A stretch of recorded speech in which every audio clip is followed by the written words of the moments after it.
You're useless in bed and a broke oozer. My wife spat venomously, leaving me for another man she funded with my hard-earned money. I just made one decisive move. 7 days later, she was homeless and alone, begging at my door. I, 38M. Asher, need to write this down before my head explodes. Just walked in from a brutal work trip to find my marriage had detonated while I was gone. My wife, Skylar, 36F, met me with pure ice in her eyes. No hello, just a 15-minute character assassination. Apparently I'm boring, predictable, work too much. The irony bites deep now. Then came the low blows. You're useless in bed, Asher. Always have been. Just a pathetic, broke loser faking it. Broke? Seriously? I earn well, enough that she quit her full-time job years ago, enough for her nice car, her endless lunches, and this house, which I owned outright years before I met her. My name is the only one on the deed. The useless in bed remark was designed to wound, and it did. But the main event was still coming. I'm leaving you, she announced coolly. I've met someone real. Ryder. Ryder, the thrilling upgrade. And guess who'd been bankrolling their excitement? Yours truly. Remember all that extra cash for my projects? The course materials? She sneered. That was for Ryder, helping him launch his big idea. He has drive, unlike you, and he actually knows how to satisfy a woman. She detailed how she'd skimmed from the generous allowance I provided, even admitting she'd helped herself to the emergency cash I kept in my study safe. She always knew how to get what she wanted. Listening to her list my faults while bragging about using my money to fund her affair, it was chilling. She always assumed I was her safety net no matter what she did. Then the pre-packed suitcase appeared. The sheer calculation was stunning. Don't try and stop me, she warned, pulling the door open. Ryder's waiting. We're starting our real life. The door slammed shut. Silence screamed in the empty house. Useless. Broke loser. Her words echoed. The thought of my money, earned through endless hours going to him, nauseating. But beneath the shock, something else clicked in. Not rage, not yet. Just cold, sharp focus. She thought she'd leave me shattered and begging. She fundamentally misread the situation. I stood there for maybe 5 minutes. Then, I acted. It wasn't one literal phone call, but it was one decisive move, the first step in locking down my life from the chaos she'd unleashed. A series of calls, executed with icy calm. Locksmith. Emergency lock change. All exterior doors. Immediately. My house, my name, my right. My lawyer, Mr. Vance.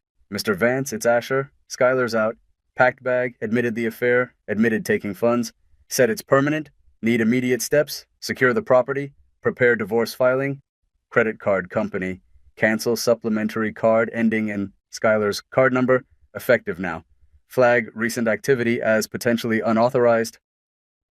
She walked out Tuesday, 8 p.m., convinced she held all the power, leaving the loser in her dust. She expected me to crumble. She has no idea. The clock started ticking the moment she left.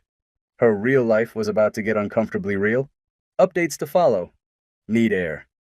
Update 1. The support here is unreal. Thanks everyone, helps keep my head screwed on straight. It's Friday. About 72 hours after Skylar blew up our life, locks were changed within hours of her leaving Tuesday night. Mr. Vance confirmed Wednesday morning. My house, premarital asset, she left voluntarily declaring intent not to return. Lock change was justified. He sent her a formal email. Communicate only through him regarding divorce and the supervised retrieval of her undisputed personal belongings. Predictably, the entitled blowback started Wednesday afternoon. My phone went nuclear. Skylar, text, Asher WTF. Key isn't working. Let me in. Skylar, text, don't be an ass, I need my things. Skylar, text, Ryder and I are waiting, open this door now. Ignored, per legal advice. Then came the voicemails, screeching, indignant. How dare I? She left me, remember? Why was I making her life difficult? Wednesday evening, her sister Haley called. Haley usually worships the ground Skylar walks on. Haley, Asher, what is going on? Skylar is freaking out. Me. Haley, Skylar chose to leave the marriage and this house. To Haley, she just needs her clothes and makeup. You can't just lock her out. She's with Ryder trying to get settled, and you pull this? Already sounding a little strained, like the drama was wearing thin fast. Me. She admitted stealing from me, Haley. She left. She can schedule a time with Mr. Vance to get her personal items. Supervised? Haley. Supervised? Like a criminal? And she needs money. Ryder's place isn't quite ready. They need a hotel room. You owe her that. Me. After she funded Ryder with my money, I owe her nothing. Have her contact Mr. Vance. The sheer, unadulterated gall. I owe her hotel money for her affair? Astounding. Mr. Vance offered a supervised 2-hour slot for Saturday morning. Personal items only, list needed up front. Meanwhile, those credit card statements, damn. Thousands over the last couple of months. Fancy restaurants I never saw. Cash out near Ryder's supposed area. And the pièce de résistance, a $1,500 charge for a Tag Heuer watch just 2 weeks ago. While I was on that work trip she hated.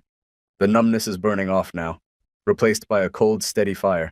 She thought I was her personal bank and doormat. Saturday will be telling. Update 2. Saturday was peak Skylar entitlement. She confirmed the 10 a.m. slot via Mr. Vance. A neutral witness was arranged, my cost but necessary. 10 a.m., no Skylar. 10:30 a.m., no Skylar.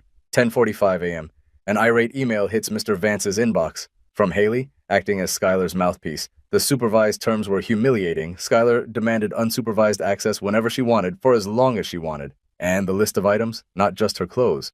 The new TV, I paid for. Inherited furniture, mine. My espresso machine, Ryder loves espresso. Pure delusion. Mr. Vance replied firmly, standard procedure, due to her actions.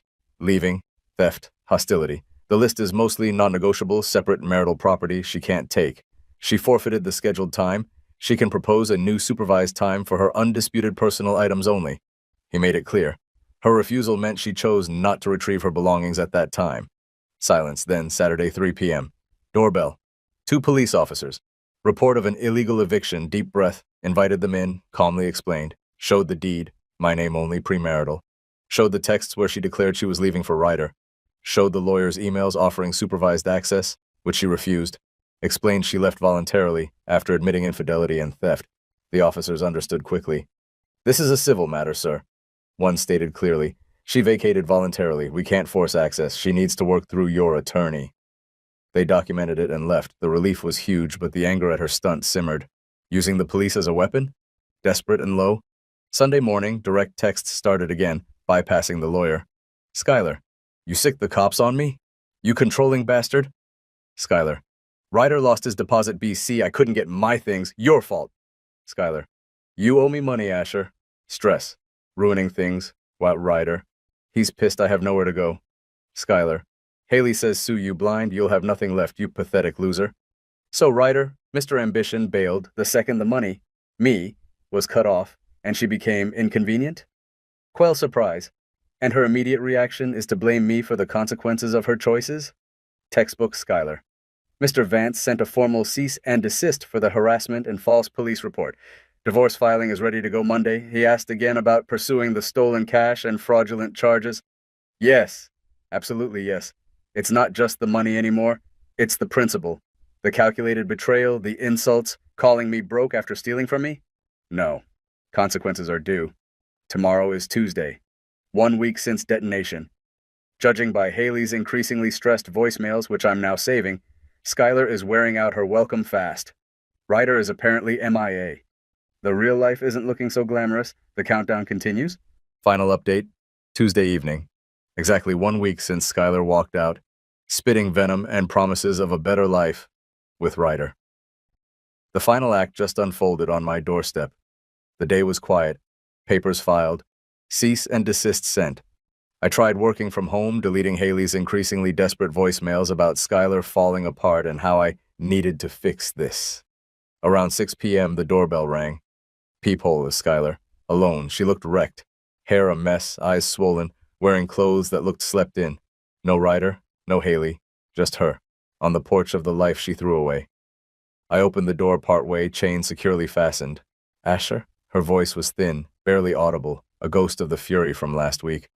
Skylar, you need to contact Mr. Vance. I kept my voice steady, neutral. Asher, please, she choked out, tears starting. Let me in, just for a bit. I have nowhere else to go. You have Haley, I stated flatly. She kicked me out this morning, said I was too much drama, too much baggage. The words spilled out between sobs. Ryder, he's gone, blocked my number, said I ruined everything. She leaned her head against the door jamb. Asher, I messed up. So badly. I wasn't thinking. I was angry. I said horrible things. I know. She reached for the door. Please, Asher, just let me stay here tonight. We can talk. We can work it out. I'm sorry. I'm so sorry. The apology, delivered precisely at her lowest point. Not sorry for the affair, the theft, the lies, the cruelty.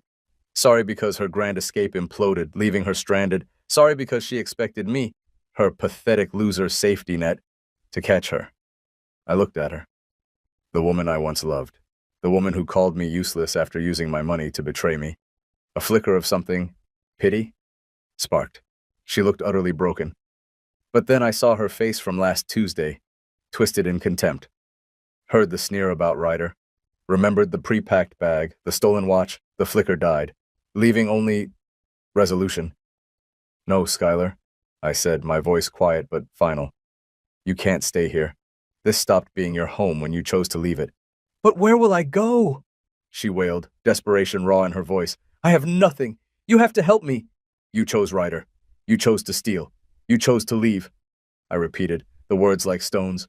Choices have consequences.